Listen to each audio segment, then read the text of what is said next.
Welcome. My name is Armagan Ahmed. I want to talk to you about how we will all thrive in this exponentially changing economy.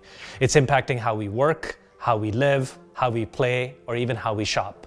Our world is rapidly changing, and these changes will only accelerate over the next 20 years.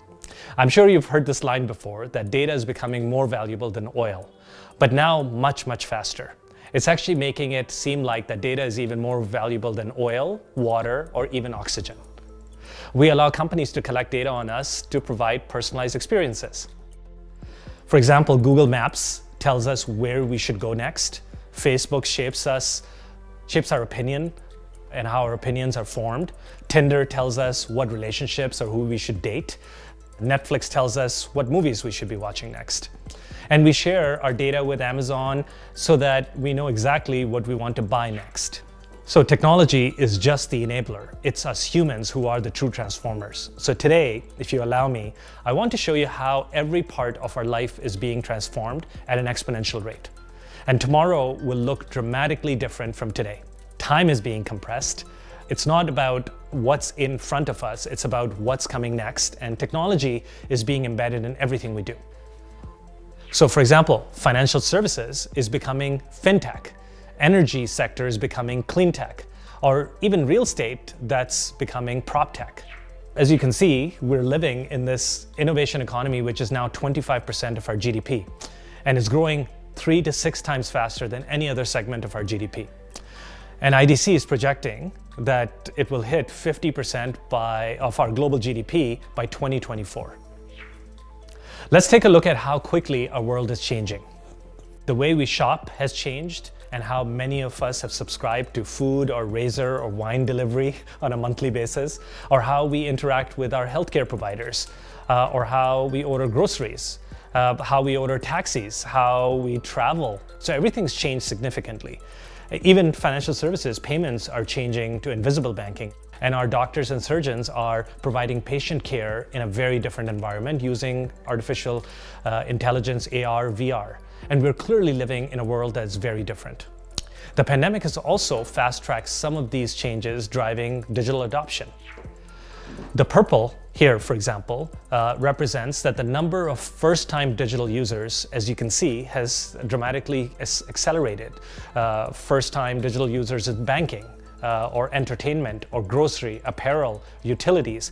This has all just changed in the last 18 to 20 months of pandemic. Our pre-pandemic digital world was just a broken analog world. This is why companies are quickly digitizing and digitally transforming to offer these digital experiences. Our consumption of goods and services has also soared, causing shortages on cars or shampoo or even toilet paper. At KPMG, we've been thinking about all of these trends and painted a vision of how technology will impact our lives with our launch of what we're calling it our 20 predictions for the next 20 years. To paint this picture, we see 5 tectonic shifts that will shape our world in this time. Number 1 is shifting from scarcity to an abundance model. Number 2 is shifting from transactions to experiences. Number 3 is shifting from sustainability to regeneration of climate change. Number 4 is shifting from incremental innovation to actual disruptive innovation. And then number 5 is shifting from great resignation to the great retention, which some are calling the YOLO economy. I'll then end with the final section to show you how companies are making this shift and innovating to thrive. Technology is advancing at an exponential rate. At the same time, costs are falling exponentially.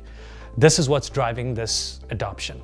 And we're shifting from a scarcity to a world of abundance. Scarcity is fossil fuels or capital markets. It's food or resources that are controlled in a scarcity model, whereas abundance is about solar energy or online education or free knowledge provided on the internet.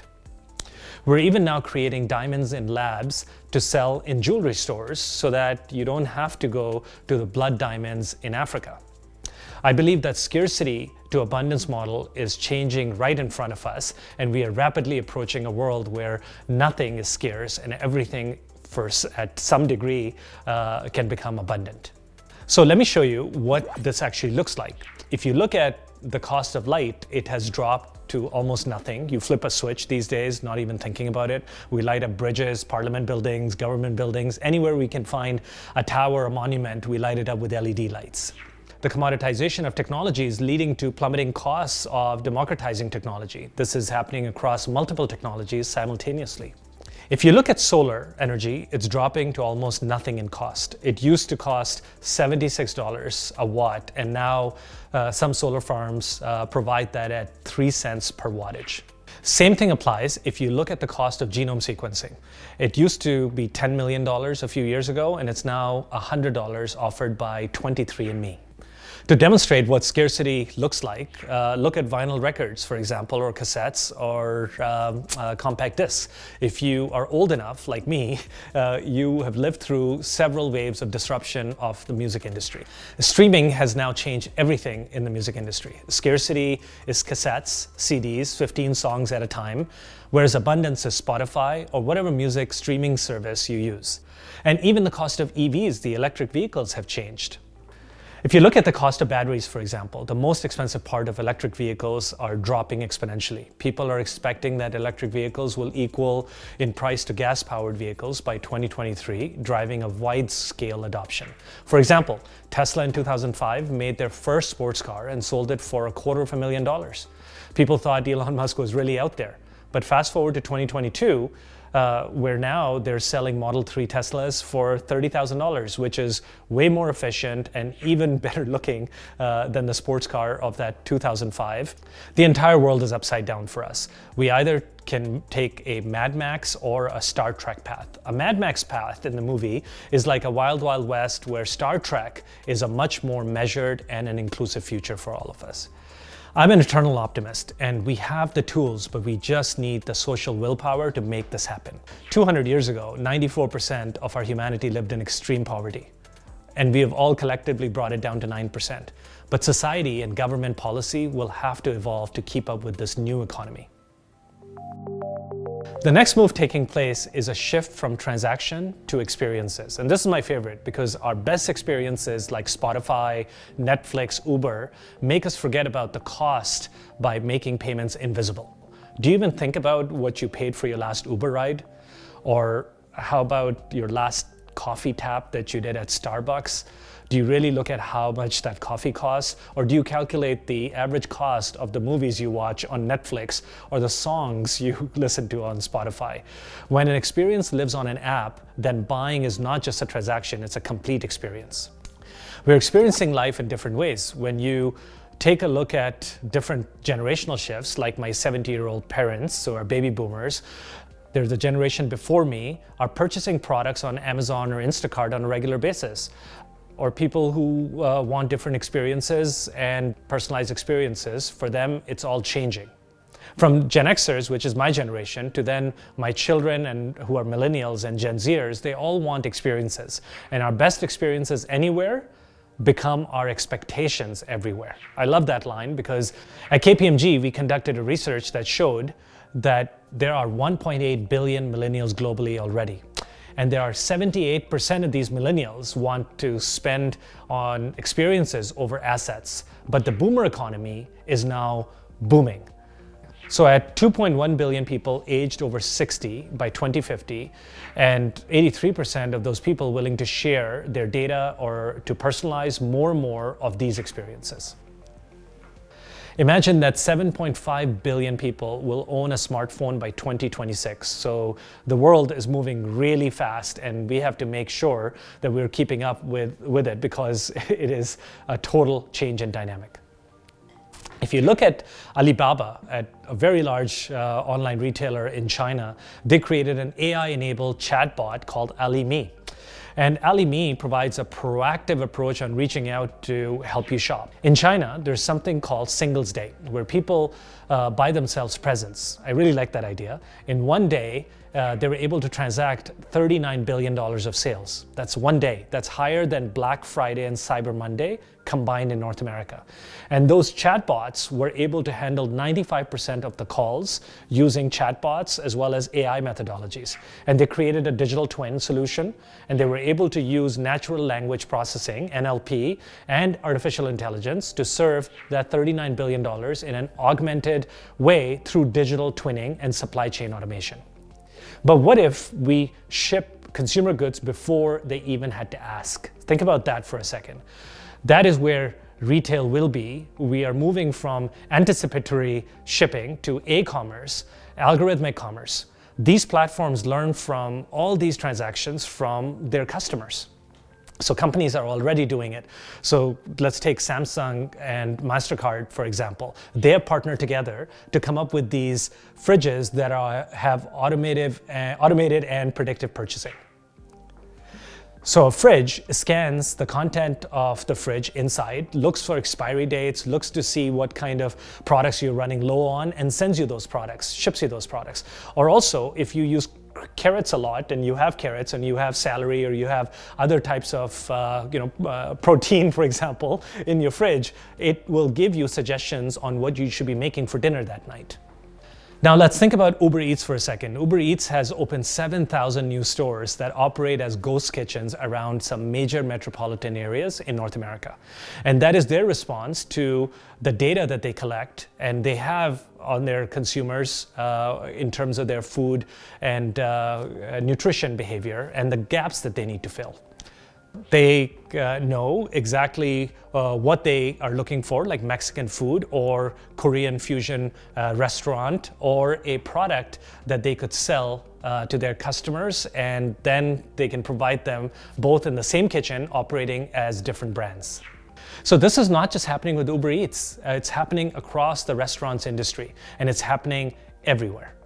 We're seeing the disruption happening across every industry. In retail, services are increasingly personalized to the last mile with drone delivery, organizing your life, even delivering goods for you before you even press the button to buy. Leading retailers have customer data not to just market to them, but also optimize happiness and prosperity and your mental health by staying well. In healthcare, 30% of the world's data is being generated by the healthcare industry.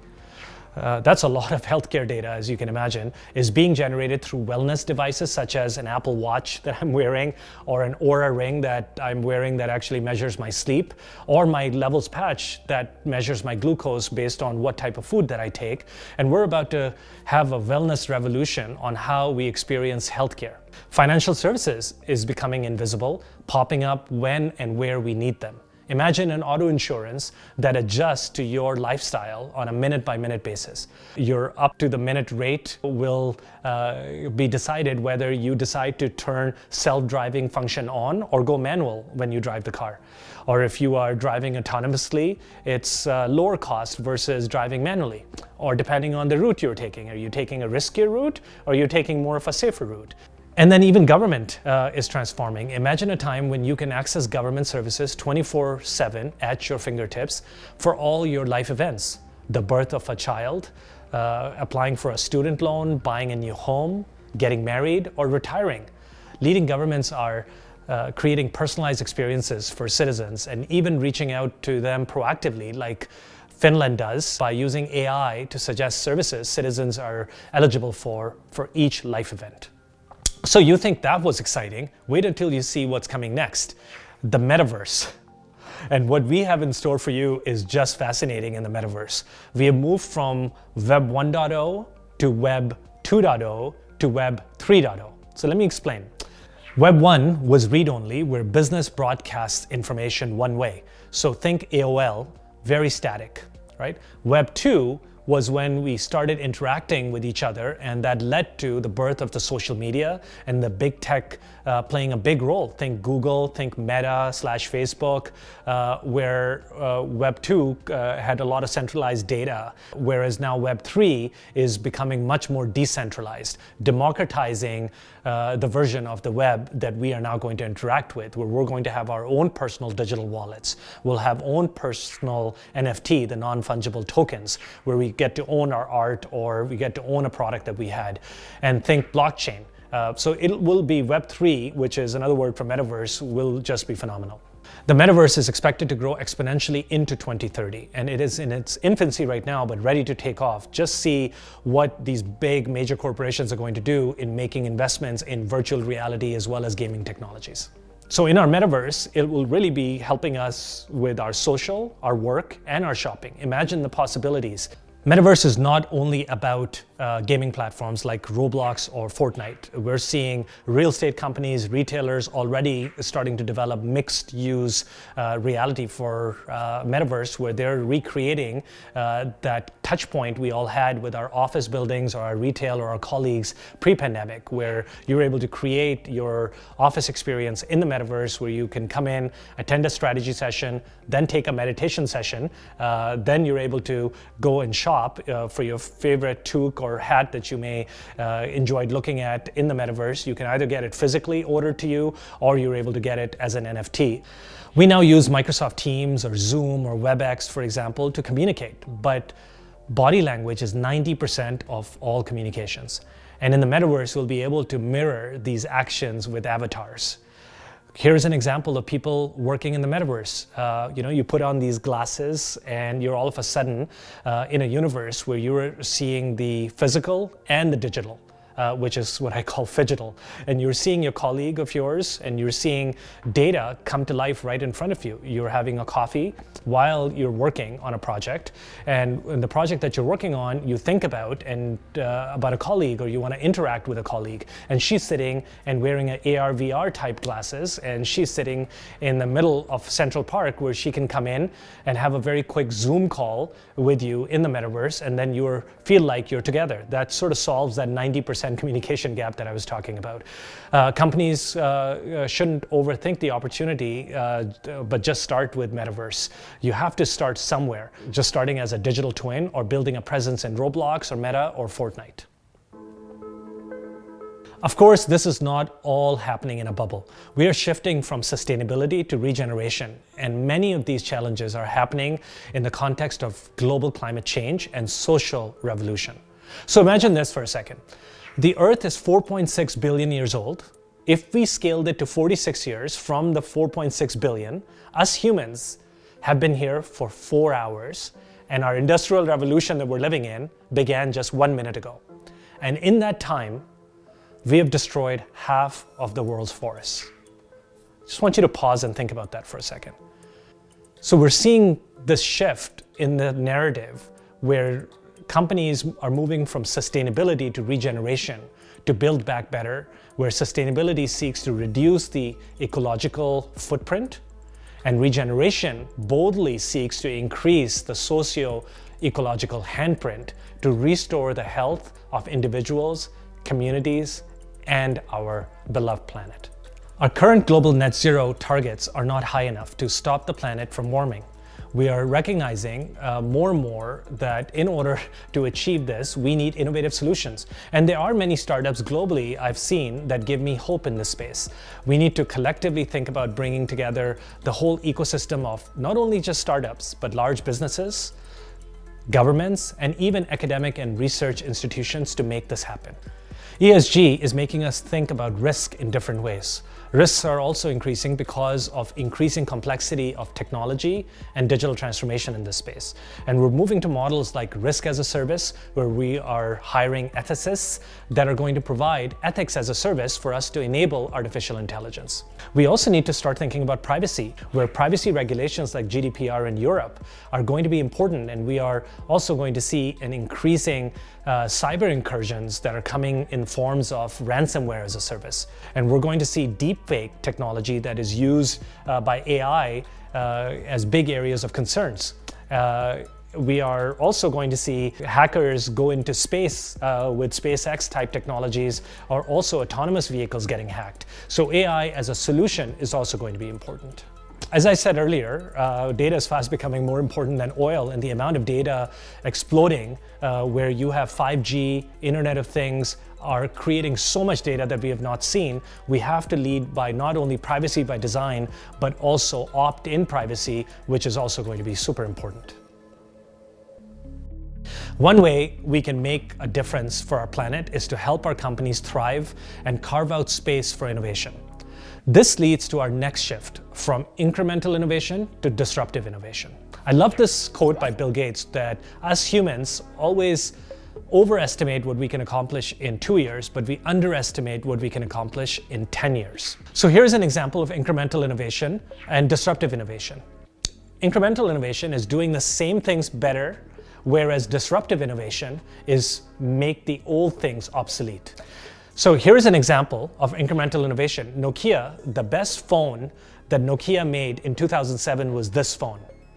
And at the same time, the best phone that Apple introduced in 2007 was this phone, where Apple was not in the phone business. They took their iPod, the music device, the internet, and a phone, and combined it into one and launched this device. And everyone felt like, wow, this is transformative, but because they were able to provide disruptive innovation. So incremental innovation and disruptive innovation. So Apple didn't provide a disruptive innovation only as a product. They were able to transform experiences from what it looked like in 2007. They remember buying a phone from a shop like that, to then what Apple provided with this full end-to-end experience where it was an immersive experience. So Apple didn't just reinvent the phone, they reinvented the buying experience. And I don't think Apple would have been successful if they sold the iPhone the old-fashioned way versus providing these new experiences.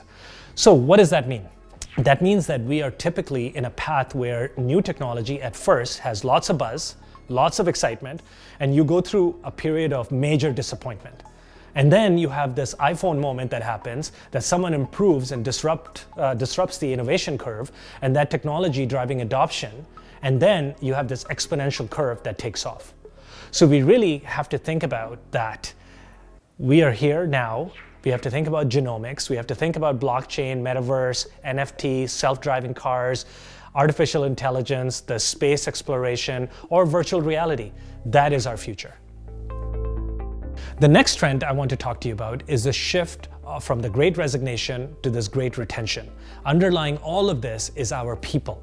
And that is who is making all of this happen. So rather than take the time to investigate the true causes of this attrition or this Great Resignation or the big quit, I think I've heard all of those phrases mentioned, many companies are jumping into well-known quick fixes. For example, many companies are bumping up their pay or financial perks or stock options, or they're offering thank you bonuses without making an effort to strengthen the relationship or ties that they have with their workforce and their people.